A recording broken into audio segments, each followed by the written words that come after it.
About 1 week has passed, and this is Tubalcain back again to give you the answer to number 3 in the series of What Is It? Mystery Tool. And some of you got the answer. The name on it is Boyer-Schultz, and it's an ORT box tool, or roller box tool, or turning box. Now, when I worked at Osborne Engineering, we used a lot of these on turret lathes. This was held in the turret and would advance around, and we always called them a turn box. At least all of the older machinists, I was pretty young at the time, just called these a turn box. But there's a lot of variation in these. This, of course, is the cutting tool, and these are rollers. One of these is stuck. Remember, these were used in flood coolant or flood oil. And I'm going to show you some other examples of it.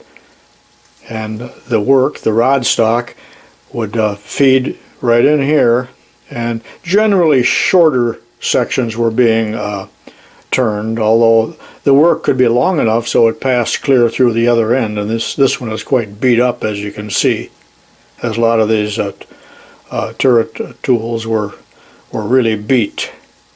The rollers were adjustable by these little set screws here, and they're in a dovetail. And really they're acting very much like a steady rest, or a follow rest actually. And the tool could be fed in at different depths for the diameter. Boyer-Schultz was a major player in tooling for turret lathes, as was Warner Swayze, and let me show you some examples in the Warner Swayze book. I bet there's some of you out there that never heard of Warner and Swayze, but boy, was it a big company in regards to turret lathes. And Brown and Sharp was one of the others. And here, right on the cover, embossed beautifully, is a turn box. And this is the kind I remember best from when I was a young machinist. And this little lever here allowed you to back the tool out for when the turret receded. But this book is an absolute shambles. It got wet, and these books came with a lathe I purchased recently, and they were in the bottom of a cardboard box. And fortunately, and I'm going to have to throw this away because it's just absolutely ruined, and it's just crumbling like it came out of the Pharaoh's tomb. But luckily, along with it was a similar book.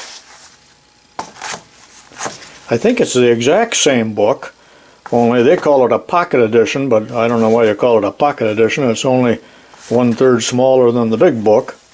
This one is still a little bit of wrinkly. The cover is not as luxurious, but there's that turn box again.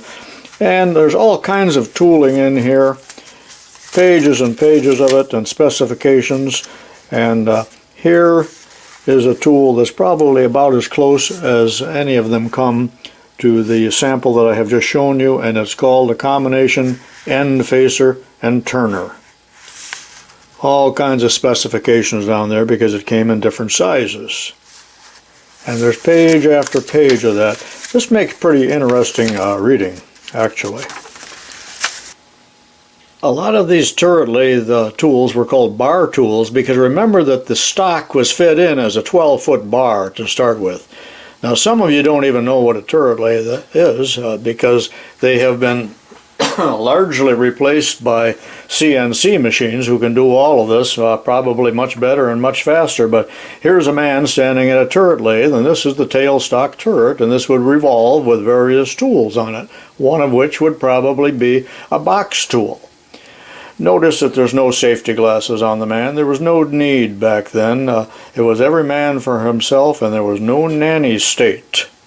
I'm not saying that's good because everybody should have glasses on, but even when I was in high school, there was no mention made of safety glasses. But anyway, that's what a turret lathe is. Here's an actual example of it held into the tailstock turret by that shank that I showed you, and it's turning the stock. That's the bar stock, and it's turning that step on it for an operation very similar to this. So whatever the diameter was and the length would be controlled by the stops on the turret. And these were quite accurate, as I remember, and had great repeatability with a good tool. So it was a rather interesting machine to operate, although it became pretty tedious after 8 hours a day and 40 hours a week. Now men just stand and watch the whole blame thing through a big plastic window with flashing lights. And actually, I guess that is an improvement. And Warner and Swayze did not use the term box tool, but Boyer-Schultz did. So again, the answer to this, I think I got carried away and told you more than you need to know or want to know. Too much information, some people call it. But Boyer-Schultz roller box tool. Hope you enjoyed this little segment of Mystery Tool. What is it? And keep watching as I present more of them if I can come up with what I think are rather obscure tools. So long for now.